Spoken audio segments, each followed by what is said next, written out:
Hello everyone, my name is Gary Zlobinski, and this is Lesson 5 of the Complementary Introduction Python series for the 2020 Summer Coding Bootcamp.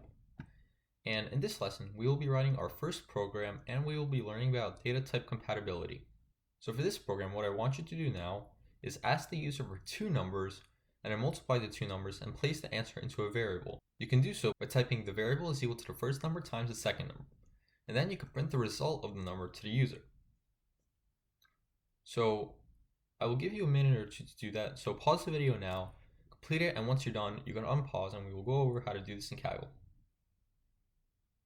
Alright, now we will go over how to do this program in Kaggle. So please open up your Kaggle notebooks and we can delete everything that's over here. So for this program, we will start by typing the first and second variables and asking the user for input function. So we can do that by typing num1 is equal to the integer form of the input function. We could ask the user, what do you want as the first number? And then we could also do the same thing for another variable. num2 is equal to the integer format of input. What do you want as the second number? And what this does is we turn the output that this function gives us, which is when you ask the user for a number, it gives you the result in a string. So if you run this, it will ask you for a string, say 3. And as you can see, this is the output that the user gives us, and the output is turned into a string. And we want to turn this string into a number, so we could later multiply these two numbers. And we can't multiply strings. We can multiply numbers and floats, or integers and floats, but not strings. So let's make a variable, multiplied numbers, let's say, and this is equal to num1 times num2. So what this will do is it will multiply number 1 and number 2, and this will be an integer as well. And how we name this variable is through camel casing. Camel casing is where the first word is lowercase and all the words after are uppercase, so that we can differentiate the words. We could also name this with underscores, but as more common practice, we'll name it as camel casing for this lesson. And then to print out the value to the user, we will print the result of, and then formatting the number 1 times formatting number 2 is equal to number 3. And then we could write dot format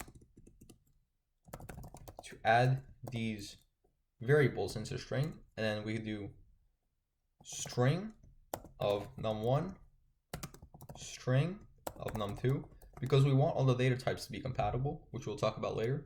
And we can do string of multiplied number.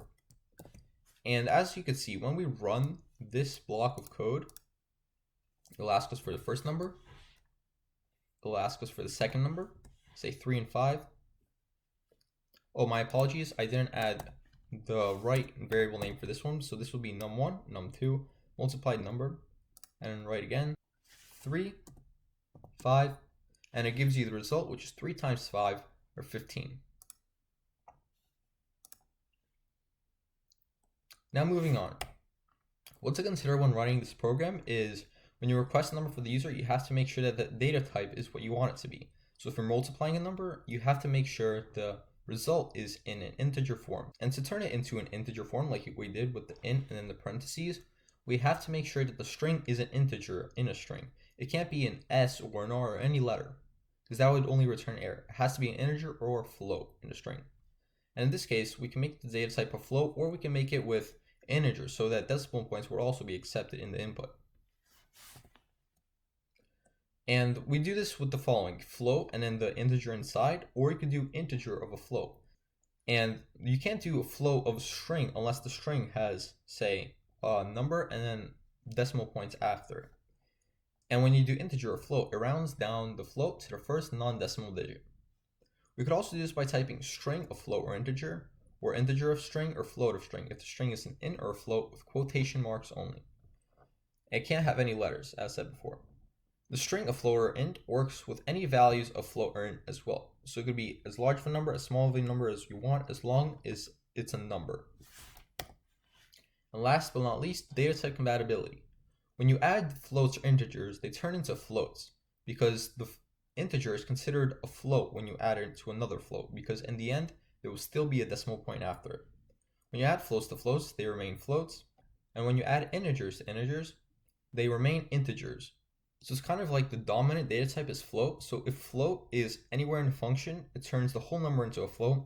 But if there's no floats, then it turns into an integer. You could also add strings to any value besides booleans, as that would return an error. So you could do hi plus 123, and that would return hi 123 if you didn't want to convert it into a string.